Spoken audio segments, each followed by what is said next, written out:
It's Robert Earl White. I'm at my UFO crash site as a child, and as you can see, there's the bridge all the way down there. They've actually moved the barricades even farther back, so you gotta walk even further to get to the bridge and the site of the crash. It's a great view of everything. This is on the other side. This is the opposite side of the lower Alloways Creek. My family, we lived on the other side of the bridge. Just to give you an idea, when most people hear about a UFO crash in New Jersey, they imagine it to be something like New York City or Jersey Shore. If you see that farm over there, when I was a kid, they used to have a haunted house, and I was one of the actors for 3 years working there. It was called Scarecrow Hollow. I was one of the characters, and I played a lot of cool roles, including Frankenstein, because I'm 6'8". I also played a hillbilly that lived in a shack, and the very first year I played a werewolf in a cool little thing. But yeah, this is where the UFO went down, and the cloud coverage is actually really close to how the cloud coverage was on the night of the crash. It was low cloud coverage, except it was raining a little bit more. It was just raining, but it's clear right now. And I thought these visuals would be great for a video. But just to show all of you how far I have to walk to get to the site of the UFO crash. They used to have barriers that went up way closer to the bridge, and now they've shut it down. They keep moving the barriers back. Shortly after, maybe a year and a half after I released the UFO crash story, we noticed that the barriers kept getting pushed back more and more and more. But many locals here come fishing. It's a great fishing spot. You can just post up on the bridge, cast your line, get a couple perch, couple catfish, whatever comes crawling up through that creek. You know they're gonna have nuclear energy in them, because this creek is actually connected to the Salem County nuclear plant, which we will see soon. But I'm a pretty tall guy. I walk pretty quick. I'm a fast walker. You see how long it is taking me to get to this bridge right here. You know, it's been at least a 3-minute walk all the way back there, my car. And I still got another minute to go. I'm walking pretty quick. And this is the area where the elongated triangular craft exploded, which the men in black and government officials from Dover Air Force Base came and tried to cover it all up. Just started raining. Listen.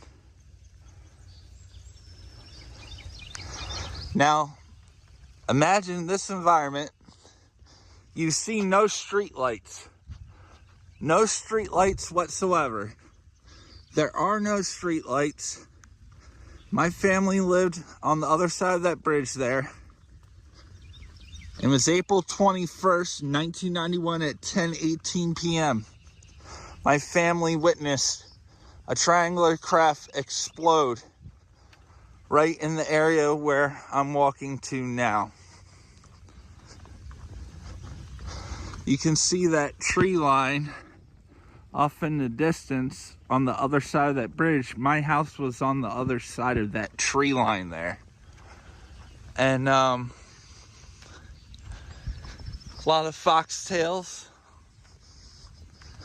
I see a car all the way down there. Hope they're not coming down here all the way. I just want to take a walk.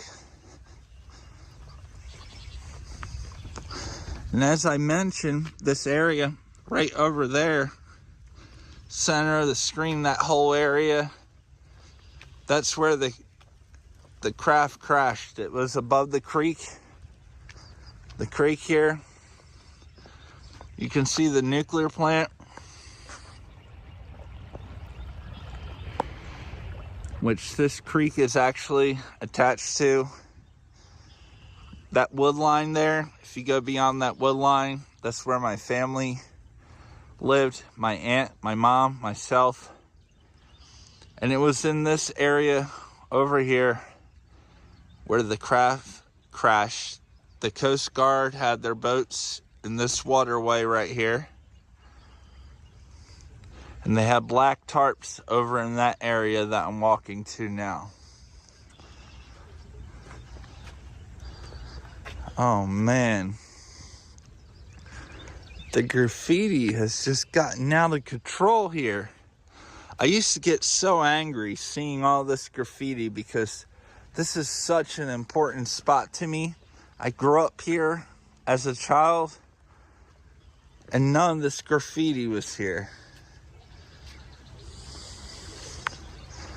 They've just ruined everything. A great part of history. And normally, in all the other videos I've done, I've actually came down that side, but I'm glad I didn't because they have the barricade, a bunch of dirt, all that. There's the nuclear plant. And this is the area where the UFO crashed.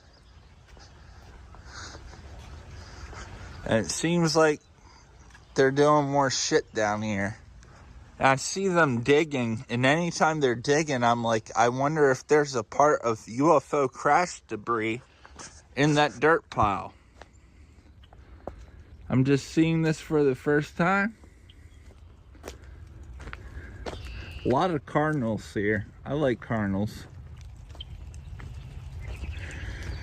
Oh man, they got a little path right there.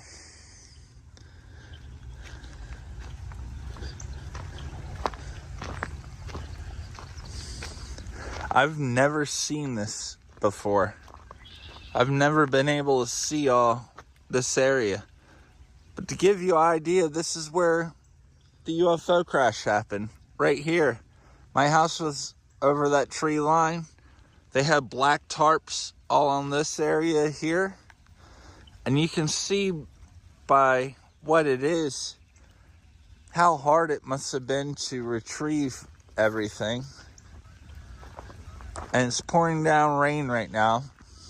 It's raining, which is great because this is how it was, except this happened at around 10:18 p.m. at night. So imagine this at nighttime, the height of the cloud coverage. The craft was underneath of the clouds, obviously.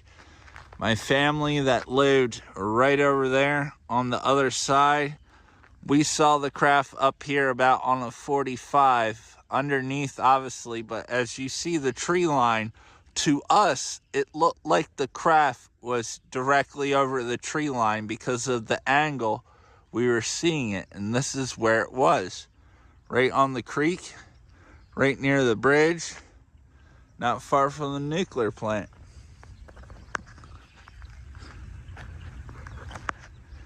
And with April 21st coming up soon, that's the anniversary of my family's UFO crash, which brought out the men in black and government agencies, and then the shills and pawns they use, such as MUFON and the news media, KYW 3-channel news, Unsolved Mysteries, the show sightings. They're all working for these agencies which threaten my mother to report this as a helicopter crash, which it was not.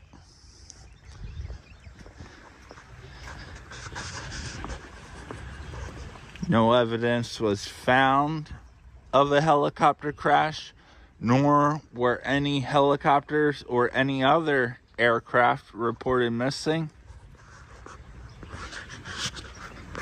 That's the narrative that the men in black told MUFON to play and told the news agencies to play, and every other person calling my aunt that lived next door from Hollywood. This is how they operate. They control the narrative. Nuclear plant.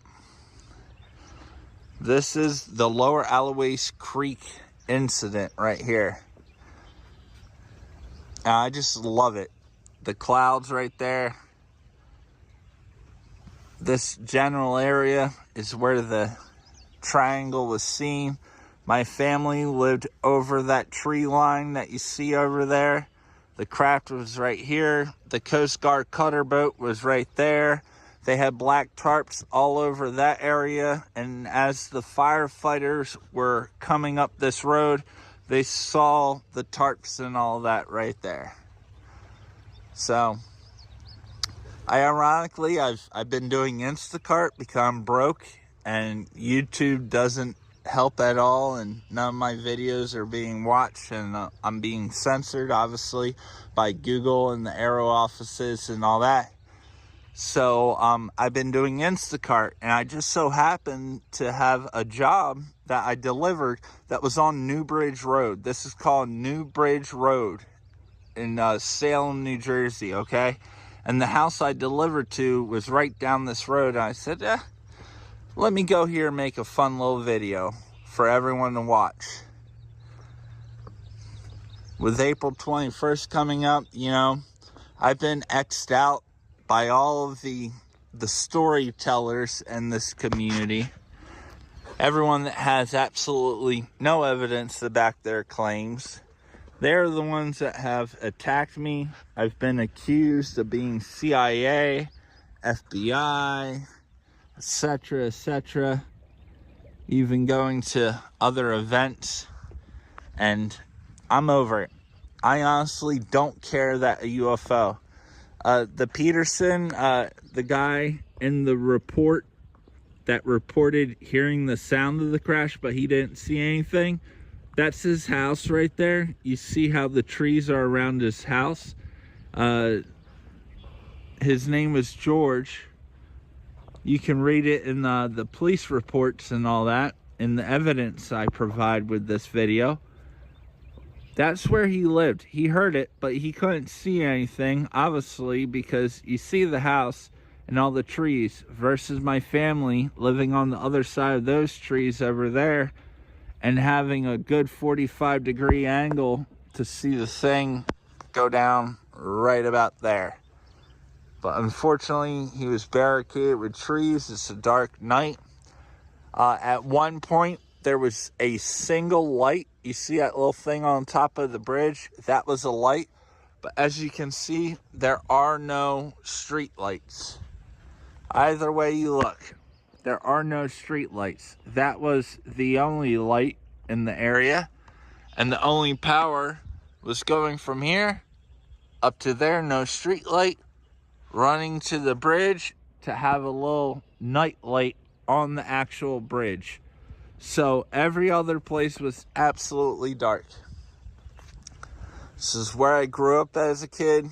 This was my entire childhood. I didn't have a lot of human beings to play with. So I became friends with animals, and I said screw human beings because they're dumb and I don't understand them and why they care about the things they care about. I'm gonna have to edit out that one part I just saw down there. People writing ridiculous shit on there. Bunch of racists.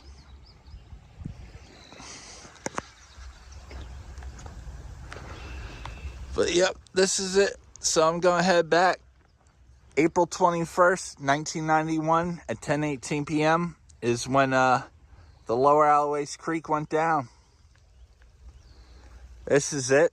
Graffiti has absolutely destroyed it. And people putting racist shit all over it pisses me off. It's super ignorant and really hurts my feelings because this was my safe place as a kid. So this is it. It's raining. I'm getting wet. I'm gonna be out. Actual UFO crash. Check out all the links in the description. Keep in mind that MUFON was being spoon-fed information from the men in black that threatened my family of what we really saw and what really happened. Don't fall for it. But I got a long walk back. Yep. See y'all later.